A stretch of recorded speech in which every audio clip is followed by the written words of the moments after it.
여러분, 외국인 친구가 한국에 처음 왔을 때 뭐라고 물어보시던가요? 왜 엘리베이터에 4층이 없어요? 이름을 빨간색으로 쓰면 안 된다고요? 한국 나이는 왜 이렇게 복잡해요? 우리에겐 너무나 당연한 것들이 외국인들에겐 신기한 미스터리입니다. 하지만 여러분, 이 속에 숨겨진 진짜 이유를 아시나요? 오늘은 외국인들이 가장 궁금해하는 한국 문화 속 숨겨진 이야기를 함께 풀어보겠습니다. 미국에서 온 제임스 씨는 처음 한국 병원에 갔다가 깜짝 놀랐습니다. 1층, 2층, 3층. 그 다음이 F층이라고요? 우리에게 너무나 익숙한 풍경이죠. 4층 대신 F층, 혹은 아예 4층을 건너뛰는 건물들. 왜 그럴까요? 바로 숫자 4의 발음 때문입니다. 한자어로 사스, 즉 죽음을 뜻하는 글자와 발음이 똑같기 때문이죠. 조선시대부터 우리 선조들은 한자 문화권에서 살아왔습니다. 학문도 한자, 공문서도 한자, 일상도 한자였죠. 그러니 사스라는 숫자를 들을 때마다 자연스럽게 사스가 떠오를 수밖에 없었습니다. 그래서 무조건 피한 거 아니에요? 아닙니다. 여기엔 더 깊은 뜻이 있습니다. 우리 선조들은 단순히 미신을 믿어서가 아니라 생명을 귀하게 여기는 마음 때문에 살을 조심스럽게 다뤘습니다. 병실 번호를 정할 때, 집 주소를 정할 때, 심지어 묘지 구역을 나눌 때도 산은 피했죠. 이건 불길을 피하려는 게 아니라 살아있는 사람에게 죽음을 연상시키지 않으려는 배려의 문화였습니다. 지금은 과학적이지 않다고 말하는 분들도 계시지만 당시에는 그것이 사람을 존중하는 방식이었습니다. 그래서 지금도 많은 건물에서 4층 대신 F층을 쓰는 겁니다. 외국인들은 이걸 보고 말합니다. 한국 사람들은 숫자에도 마음을 담는구나. 선생님, 제 이름 좀 예쁘게 빨간색으로 써주세요. 안 돼! 그건 절대 안 돼! 여러분도 어릴 적 한 번쯤 들어보셨을 겁니다. 이름을 빨간색으로 쓰면 안 된다는 말. 프랑스에서 온 소피아 씨는 이걸 처음 듣고 이렇게 말했습니다. 왜요? 빨간색 예쁜데요? 하지만 한국인에게 빨간 이름은 단순한 색깔이 아닙니다. 조선시대에 우리 선조들은 돌아가신 분의 이름을 위패에 붉은색으로 썼습니다. 제사를 지낼 때 조상의 이름을 정성껏 붉은 글씨로 적어 모셨죠. 그러니 살아있는 사람의 이름을 빨간색으로 쓴다는 건 어떤 의미였을까요? 바로 그 사람을 죽은 사람 취급하는 것과 같았습니다. 그냥 색깔인데 뭐 어때서요? 라고 생각하실 수도 있습니다. 하지만 우리 선조들은 달랐습니다. 이름은 그 사람의 운명이고 영혼이고 존재 그 자체였습니다. 함부로 다루면 안 되는 거룩한 것이었죠. 그래서 지금도 많은 어르신들은 빨간 글씨로 이름 쓰는 걸 불편해하십니다.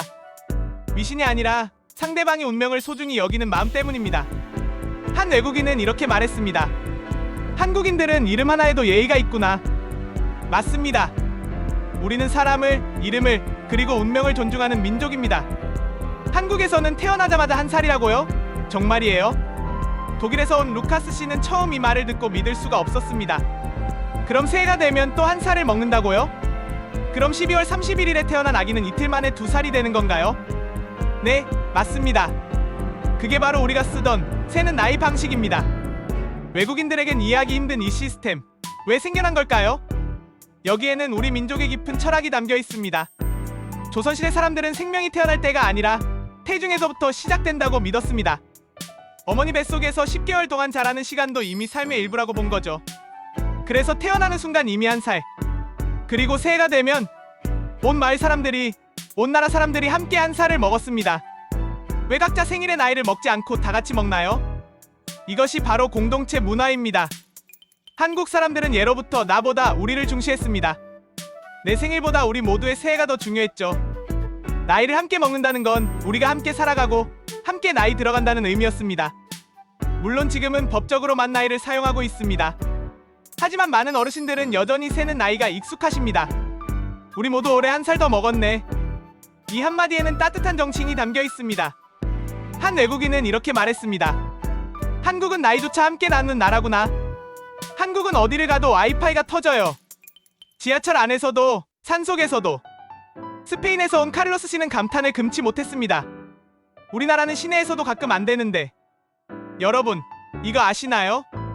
한국은 전 세계 인터넷 속도 1위 국가입니다.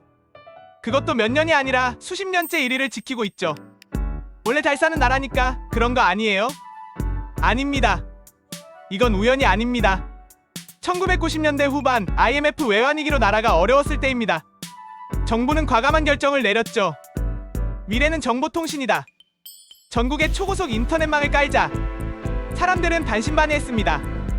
먹고 살기도 힘든데 인터넷이 무슨 소용이에요? 하지만 정부와 국민은 함께 움직였습니다. 도시는 물론이고 시골 마을, 산골 깊은 곳까지 광 케이블을 깔았습니다.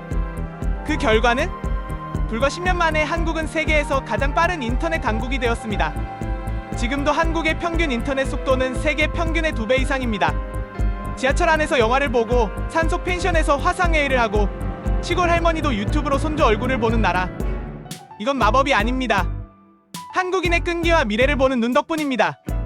한 외국인 유튜버는 이렇게 말했습니다. 한국은 20년 뒤를 미리 살고 있는 나라 같아요. 한국 사람들은 정말 이상해요. 일본에서 온 유키 씨가 말했습니다. 겸손한데 자신감 있고 조용한데 일은 빠르게 하고 보수적인 것 같은데 가장 빨리 변하는 나라예요. 많은 외국인들이 한국인을 이해하기 어려워합니다. 왜 그럴까요? 우리 안에는 모순처럼 보이지만 조화를 이루는 두 가지 힘이 있습니다. 하나는 전통을 지키려는 마음, 숫자사를 피하고 빨간 글씨를 삼가고 어른을 공경하는 문화. 이건 수백 년 동안 우리를 지켜온 뿌리입니다. 다른 하나는 미래로 나아가려는 힘. 세계 최고의 인터넷망을 깔고 K-팝으로 세계를 사로잡고 반도체 강국이 된 것. 이건 멈추지 않고 앞으로 나아간 결과입니다. 외국인들은 이걸 신기해합니다. 어떻게 할아버지는 한복을 입고 손주는 메타버스에서 노나요? 그게 바로 한국입니다. 전통을 버리지 않으면서도 미래를 향해 달리는 나라. 눈에 띄지 않으려 하면서도 완벽하게 해내는 사람들. 겉으로는 조용하지만 속으로는 뜨겁게 타오르는 민족. 한 미국인 교수는 이렇게 말했습니다. 한국은 5,000년 역사를 가진 스타트업 같은 나라다. 그래도 숫자 사피하는 건 좀 비과학적이지 않아요? 네, 그렇게 생각하실 수도 있습니다. 하지만 우리 어르신들에게 이건 비과학이 아니라 삶의 질서였습니다. 불길한 숫자도 빨간 글씨도 함께 나이 먹는 것도 모두 사람을 해치지 않으려는 마음에서 비롯된 것입니다. 서양 사람들은 이성과 논리를 중시하지만 동양 사람들은 마음과 정을 중시했습니다. 어느 것이 옳고 그른 게 아닙니다. 다를 뿐이죠. 그리고 그 다름 속에 타인을 향한 배려와 운명을 존중하는 마음이 숨어 있었습니다. 지금은 많은 것이 변하고 있습니다. 사칭도 생기고 만나이를 쓰고 빨간 펜으로 이름을 쓰는 젊은이들도 많죠. 하지만 그 속에 담긴 진심만큼은 잊지 말아야 합니다.